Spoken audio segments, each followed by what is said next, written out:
Bueno, vamos a comenzar entonces a ver algunos conceptos básicos que los vamos a utilizar durante el curso. Entonces vamos a ver inicialmente qué son los errores de redondeo, ¿no es cierto? Nosotros vamos a trabajar mucho con los números, entonces tenemos que estar bien conscientes que al trabajar con los números vamos a cometer los errores de redondeo. Van a ser prácticamente inevitables. Entonces, ¿qué entendemos por errores de redondeo? En el proceso mediante el cual se eliminan cifras significativas de un número a partir de su representación decimal, ¿no es cierto? Nosotros vamos a trabajar básicamente solo en la base decimal, aunque pudiera ser válido también para cualquier base numérica. Entonces, se eliminan cifras significativas a partir de su representación decimal para obtener un valor aproximado.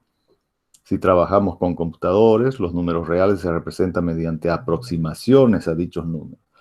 Solo pueden representar cantidades con un número finito de dígitos, lo cual produce un error de redondeo. ¿No es cierto? Cada vez que utilicemos nuestra calculadora y al hacer operaciones, ¿no es cierto? Vamos a obtener a veces una cantidad enorme de dígitos. La calculadora solamente podrá almacenar una cantidad fija, ¿no? de dígitos, y los demás simplemente los desecha. Y al desechar, ahí se está cometiendo un error de redondeo. Ok. Seguimos llegando.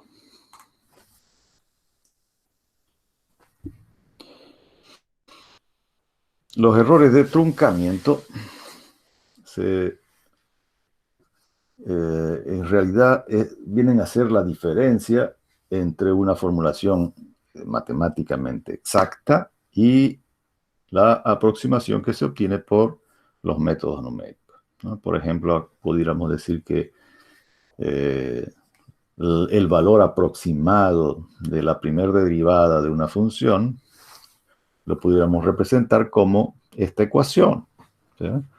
De manera que si nosotros comparásemos el valor exacto de una derivada analítica con el valor que vamos a obtener a través de esta ecuación, vamos a tener una pequeña diferencia, y esa diferencia es justamente lo que se conoce como error de truncamiento.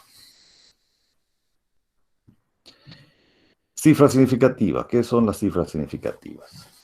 Las cifras significativas básicamente se refieren a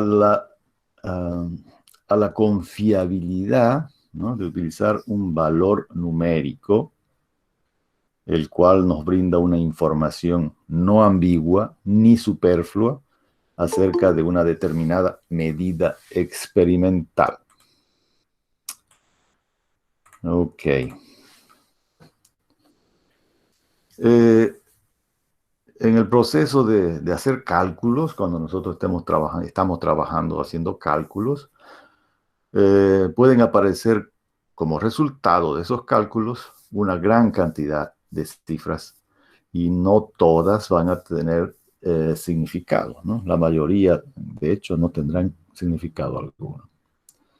Entonces, volvemos a insistir que las cifras significativas se refiere a la confiabilidad de un valor numérico. Por ejemplo, en el caso de nuestro dispositivo en las movilidades, tenemos el velocímetro que mide la velocidad a la que estamos yendo. Si nosotros miramos, ¿no?, el velocímetro en determinado momento, vamos a saber aproximadamente, ¿no es cierto?, a qué velocidad nos estamos dirigiendo. Por lo general, los velocímetros manejan 2 dígitos, ¿no es cierto? Varía de 0 a 20, 40, etc. Y entre cada separación habrán subdivisiones. De manera que si nosotros miramos aproximadamente el velocímetro, vamos a obtener la velocidad, por decir 50 kilómetros por hora, 60, ¿no? 55, etc. Entonces, la mayor aproximación que pudiéramos dar nosotros a la velocidad a la que vamos en un determinado momento será con 2 o máximo con 3 cifras significativas, ¿no es cierto? Es decir, vamos a utilizar 3 dígitos significativos para definir la velocidad a la que estemos yendo. Difícilmente ese instrumento nos permitirá utilizar mayor cantidad de dígitos, ¿no es cierto? Si yo dijera, bueno, en realidad voy a una velocidad de 55,4798 kilómetros por hora, no hay, ¿no? Ese instrumento que nos dé esa cantidad de dígitos para estimar la velocidad. Entonces, las cifras significativas se refieren justamente a cuántos dígitos, ¿no? De todos esos dígitos, cuántos son realmente significativos. Entonces, de ahí entendemos que máximo 3 dígitos son significativos para definir la velocidad en un determinado momento. Ok. El número de cifras significativas es el número de dígitos más un dígito estimado que se pueda usar con confianza, ¿no es cierto? Lo que acabo de decir ahí, ¿no? Entonces, las cifras significativas se cuentan de izquierda a derecha a partir del primer dígito diferente de 0 y hasta el dígito estimado. ¿Bien? Por ejemplo, en estos 3 números, son 3 números obviamente diferentes, pero los 3 números tienen 4 cifras significativas, ¿cierto? Nosotros contamos a partir del primer dígito diferente de 0, ¿no? En este caso es el número 1, de izquierda a derecha. Entonces el número 1 representa el primer dígito, el 8 el segundo dígito y así sucesivamente, ¿no? Entonces contamos 4 cifras significativas, ¿sí? Entonces, estas serían nuestras 4 cifras significativas. Ok. Una forma de representar los números es la notación científica. Y la notación científica, por lo general, colocamos el primer dígito diferente de 0, ¿no? En la posición de las unidades. Y a continuación, después de la coma decimal, colocamos el resto de los dígitos o de los números que tuviere esa expresión, ¿no?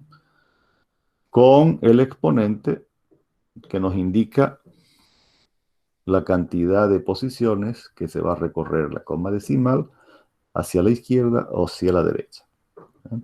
Entonces, el primer número, ¿no es cierto?, este de acá, en notación científica lo vamos a representar como 1,845 por 10A, y ahí contamos cuántas posiciones recorre la coma desde donde estamos colocando hacia la izquierda, ¿no es cierto?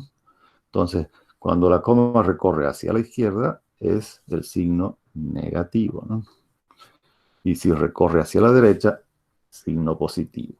En este caso, como es un número menor a la unidad, entonces la coma se recorre hacia la izquierda. En este caso, 5 posiciones desde donde colocamos la coma decimal.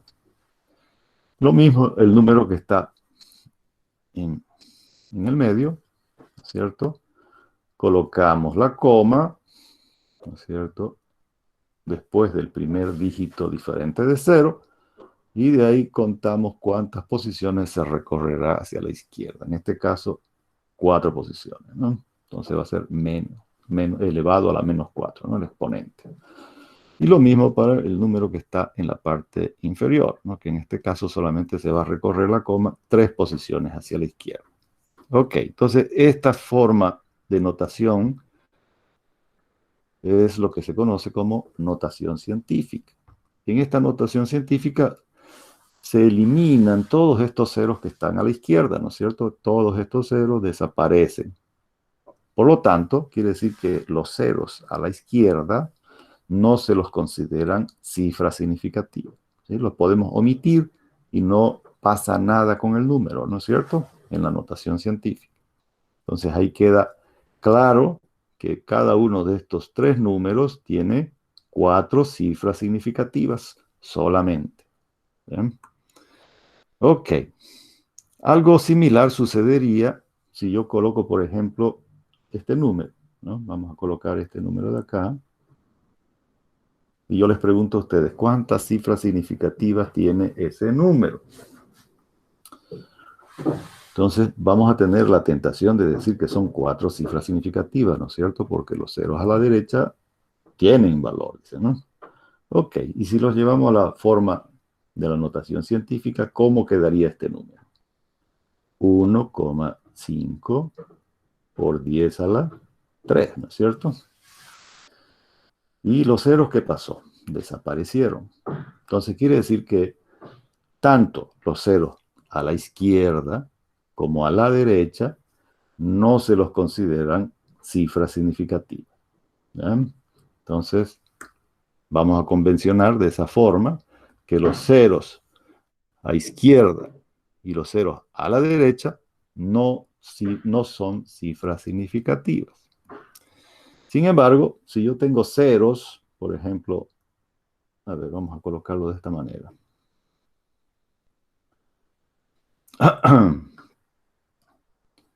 Vamos a colocar 1, 0, 5. ¿Cuántas cifras significativas tiene este número? Lo llevo a su notación científica para asegurarme. ¿Cómo va? Lo voy a representar. 1, 0, 5 por 10 a la 2, ¿no es cierto? ¿Cuántas cifras significativas tiene este número? 3 cifras significativas. ¿Bien? Quiere decir que los ceros, entonces, los ceros que están entre cifras significativas, también cuentan como cifras significativas, ¿no? Porque ese cero en esa posición nos está indicando que tiene 0 unidades, ¿cierto? Entonces los ceros entre cifras significativas sí tiene valor como cifra significativa, es decir, lo vamos a contar como una cifra significativa. ¿Se entendió bien eso entonces, no? Entonces solamente los ceros que están en los extremos, ¿no es cierto? Tanto a la izquierda como a la derecha, no cuentan como cifras significativas. Ok, jóvenes. Eso va a ser importante después cuando hagamos operaciones. Entonces, tenemos que tener bien claro cómo contar la cifra significativa. ¿Está bien?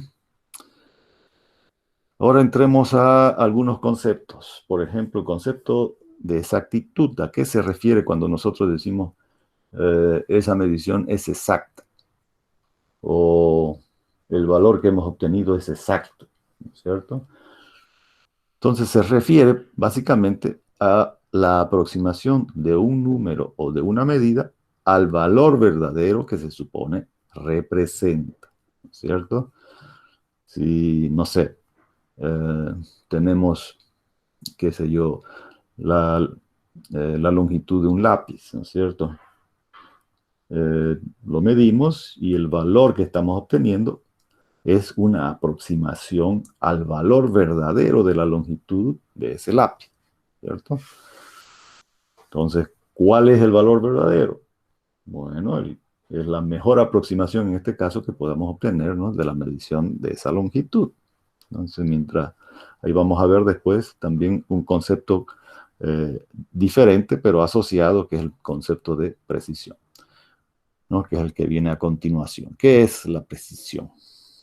Entonces, la precisión se refiere al número de cifras significativas que representa una cantidad. Es decir, a mayor cantidad de dígitos o de cifras significativas que utilicemos en una cantidad, significa que lo que estamos observando o midiendo tiene mayor precisión, ¿no? Lo podemos representar con mayor precisión. Por ejemplo, si yo utilizo una balanza para pesarme, ¿no es cierto?, de esas que utilizamos para medir la evolución de nuestro peso. Entonces, esas balanzas tienen un cierto rango de error, es decir, tiene una tolerancia, que después vamos a ver también el concepto de tolerancia. Entonces, si yo miro, dice la precisión de esta balanza es de 100 gramos, por decir, ¿no? 200 gramos, no sé. Quiere decir que cuando yo me pese, la oscilación del peso podrá variar, ¿no? Por decir 65,4, 65,5, ¿no es cierto? Tendrá esa oscilación para arriba o para abajo, ¿no? Esa es la precisión que tiene esa balanza. Obviamente que si yo quiero pesar cosas que estén en ese rango de oscilación, ¿no es cierto?, entre 100 o 200 gramos, obviamente que esa balanza no va a ser la apropiada, ¿no? Entonces habrán otras balanzas, por ejemplo, las que se utilizan, no sé, en la cocina, por ejemplo, que tienen una mayor precisión, ¿no? Para pesar cuando uno está elaborando algún pastel, algún queque, no sé, ¿no? Para pesar la cantidad de harina, la cantidad de no sé cuánto, de leche, etcétera. Entonces tienen mayor cantidad es más precisa, ¿no? Porque utiliza mayor cantidad de dígitos para poder detectar esos valores. Y así sucesivamente, habrán instrumentos de mayor precisión, ¿no? Si es que, por ejemplo, vamos a pesar artículos que son muy caros, artículos de oro, por ejemplo, ¿no? Entonces se necesitan balanzas de mayor precisión.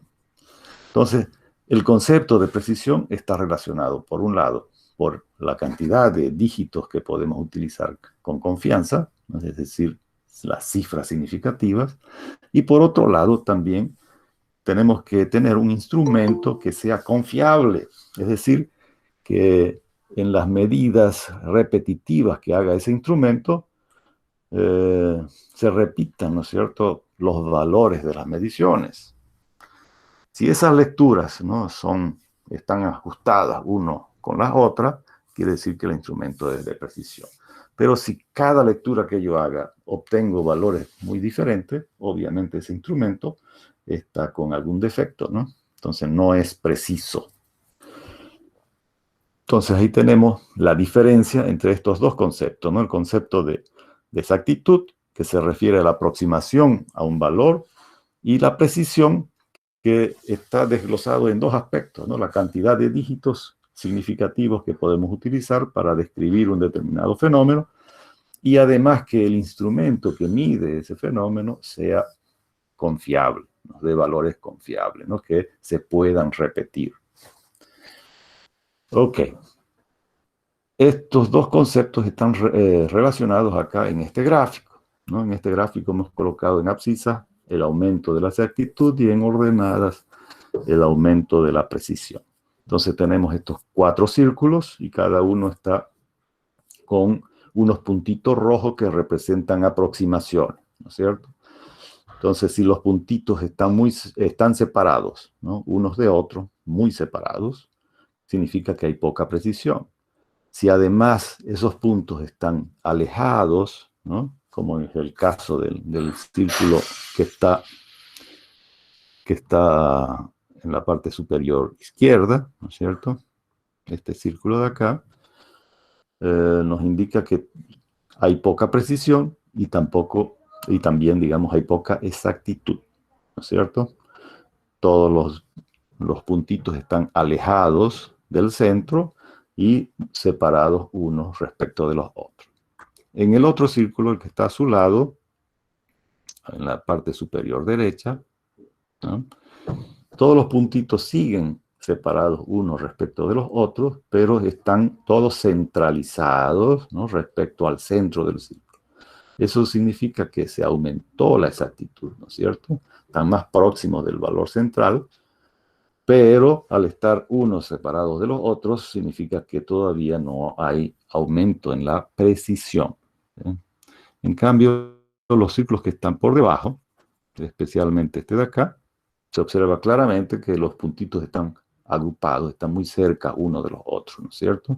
Entonces hubo un aumento en la precisión, pero están alejados respecto del centro, que representa el valor verdadero, digamos, en esta situación, están alejados, ¿no es cierto? Entonces no hubo aumento respecto a la exactitud.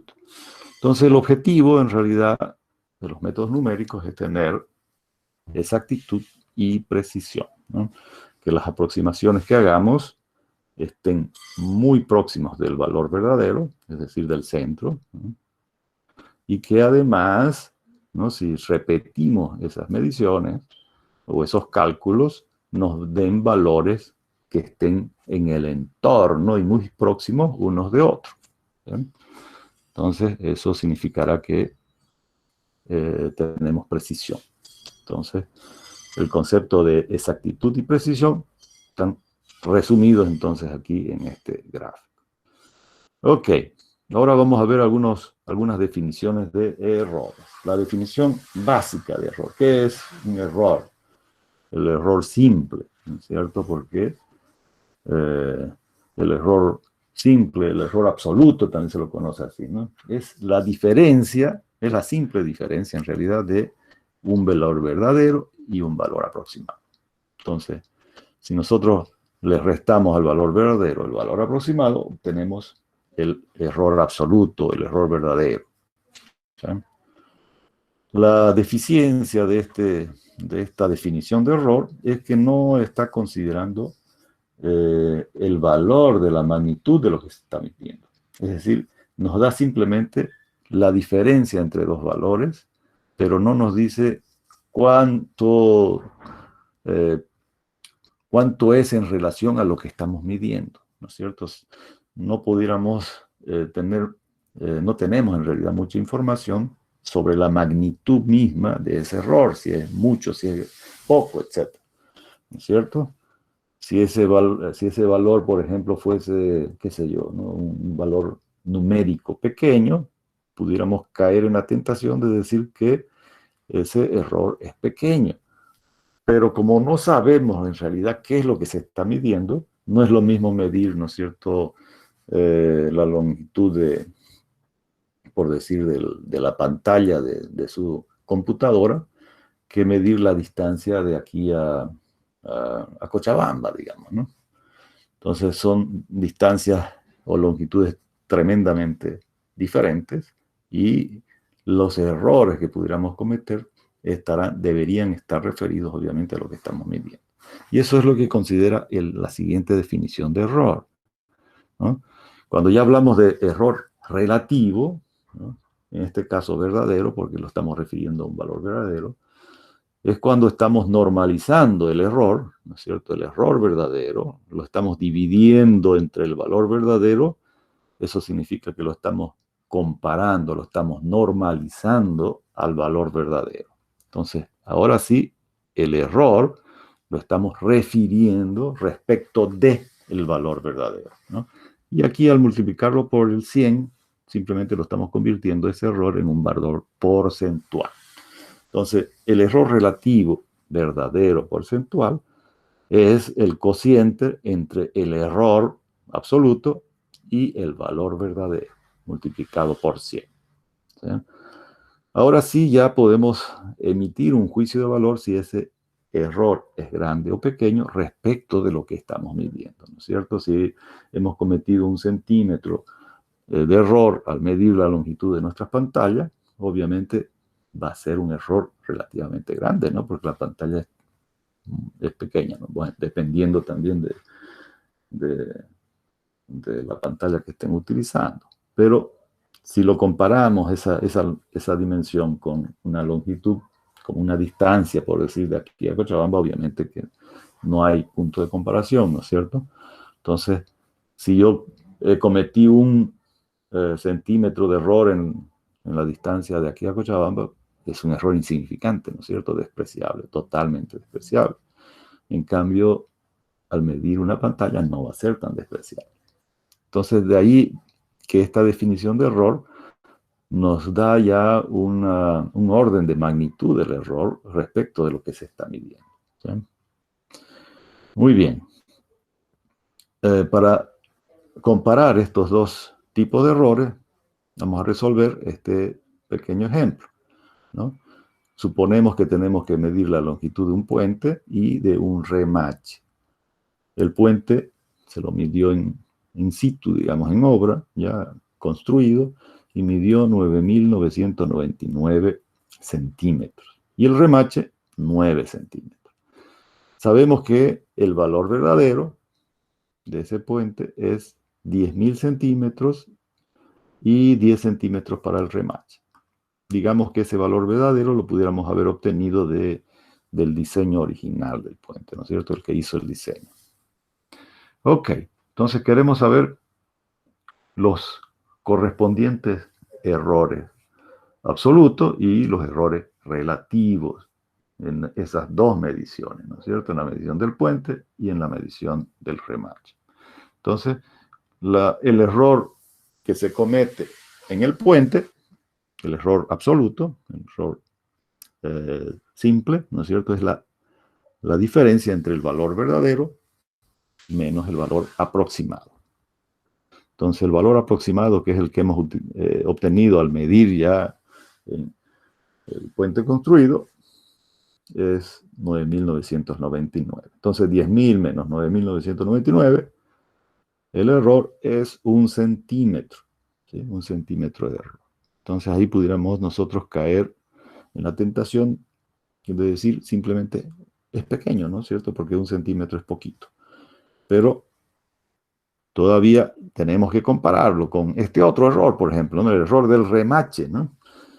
El remache tiene 10 centímetros y al medirlo midió 9. Entonces también la diferencia es 1 centímetro. Si nosotros omitimos, ¿no es cierto?, que estamos midiendo un puente y un remache, pudiéramos caber, como les digo, en la tentación de decir que 1 centímetro es poco. Pero si ahora calculamos el error relativo, ¿no es cierto?, al dividir el error que hemos cometido en el puente, dividido entre el valor verdadero del puente, ¿no es cierto?, y al multiplicarlo por 100, nos da un error de 0,01% de error. Eso quiere decir que 1 centímetro en los 10.000 centímetros que debería medir el puente es realmente despreciable, ¿no es cierto? Es un error muy pequeñito. En cambio, en el caso del remache, ¿no?, que también se cometió 1 centímetro de error, ¿no es cierto?, ese error dividido entre la longitud del remache y multiplicado por 100, acá falta un cerito, nos da un error del 10%, ¿no es cierto? 10% del error. Eso ya no es despreciable, ¿no es cierto? Es un error significativo. Entonces acá nosotros pudiéramos decir, ese error es muy grande, ¿sí? Y ya nos permite tomar alguna decisión, alguna medida respecto a ese valor. Ok, entonces ahí está la diferencia básicamente entre un error absoluto y un error relativo, ¿no? En este caso, ambos están referidos al valor verdadero que se supone se conoce, ¿no es cierto? En este caso, la longitud inicial del puente era 10.000 centímetros y la del remache 10 centímetros. Entonces, el valor verdadero es un valor conocido.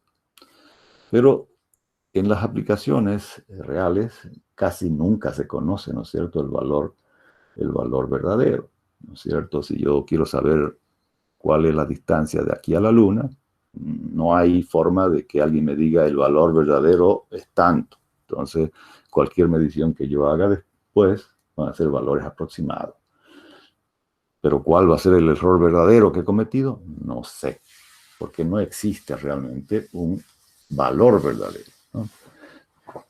Entonces, ¿qué se hace? Bueno, en algunos de los casos, obviamente, se puede tomar como valor verdadero la mejor estimación posible que se pueda hacer, ¿no es cierto?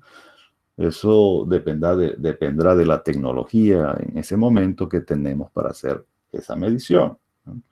A medida que vamos nosotros progresando, mejorando en la calidad de nuestras tecnologías, de nuestra ciencia, podemos ir mejorando esas aproximaciones, ¿no?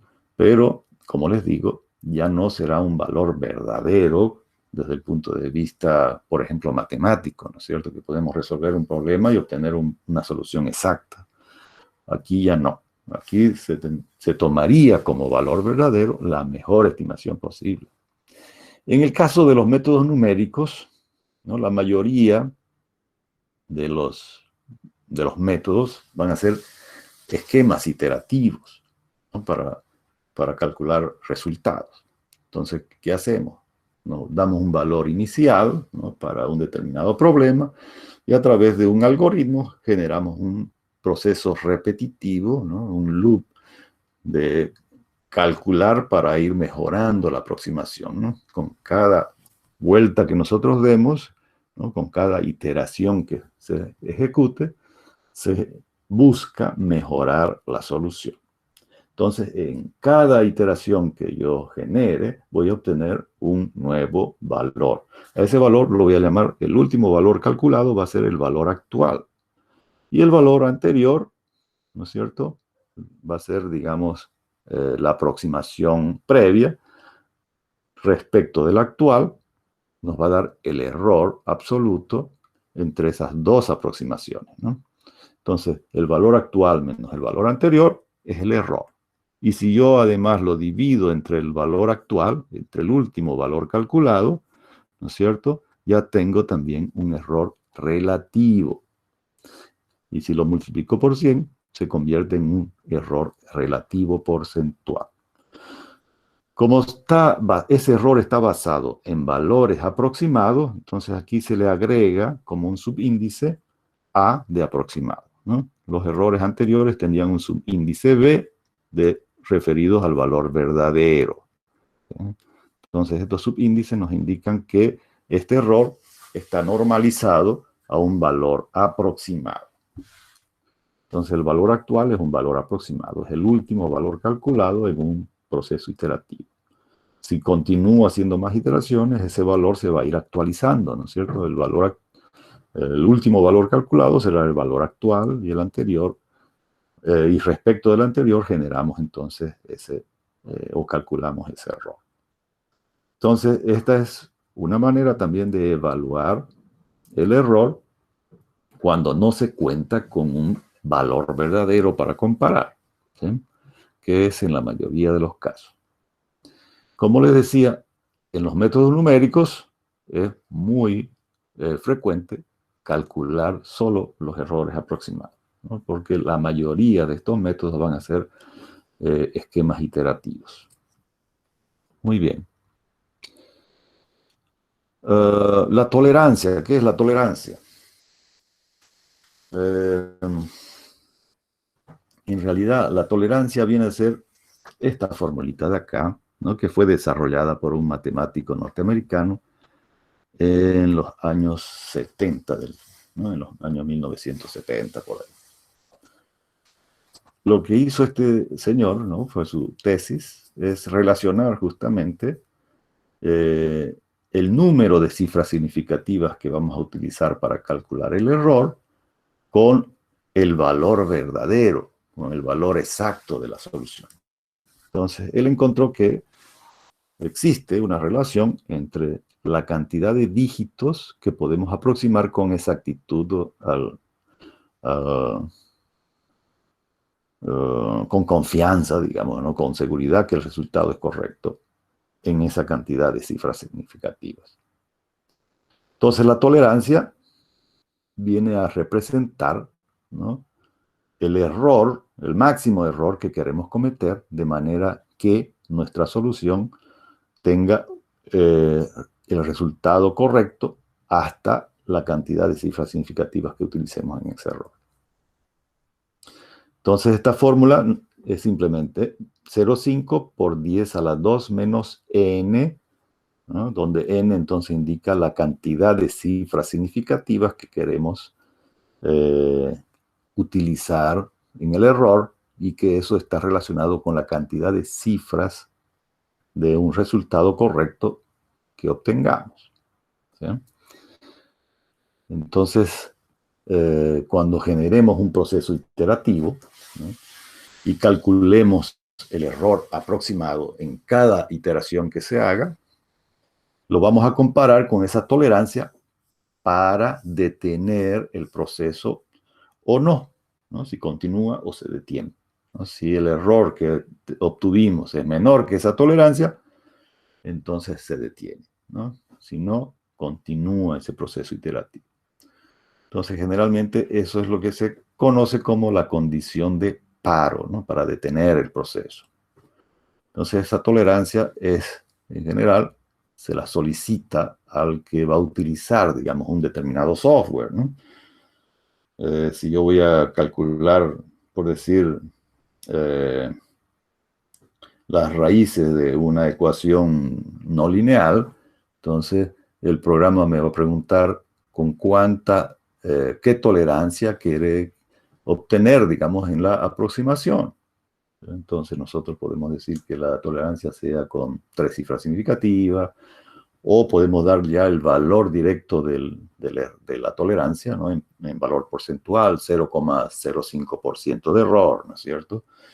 Y fíjense ustedes que si yo utilizo, por decir acá, 2 cifras significativas, ¿no? Que n sea igual a 2, ¿cuál va a ser el valor de la tolerancia?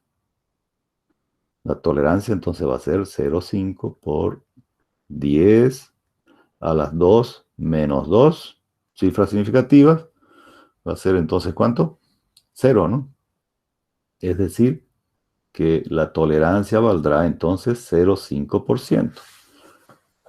Entonces el error que yo esté calculando, digamos, entre una iteración y otra, debe llegar a un valor menor a 0,5%. Si yo quiero mejorar esto, que n sea igual a 3 cifras significativas, entonces la tolerancia va a ser 0,5 por 10 a la 2 menos 3 menos 1. Es decir, que la tolerancia ahora será 0,05%, ¿no? A mayor cantidad entonces de cifras significativas, la tolerancia se va haciendo cada vez un valor más pequeño, ¿no? Y por lo tanto implicará seguramente mayor cantidad de iteraciones para poder alcanzar a esa tolerancia, ¿sí? Y eso me va a garantizar, como dice la definición de esta tolerancia, que por lo menos las 3 primeras cifras significativas corresponden al resultado correcto, ¿no es cierto?, del valor que se espera obtener. Ok. ¿Alguna duda hasta aquí? ¿Algo que no se hubiera entendido bien? Me preguntan.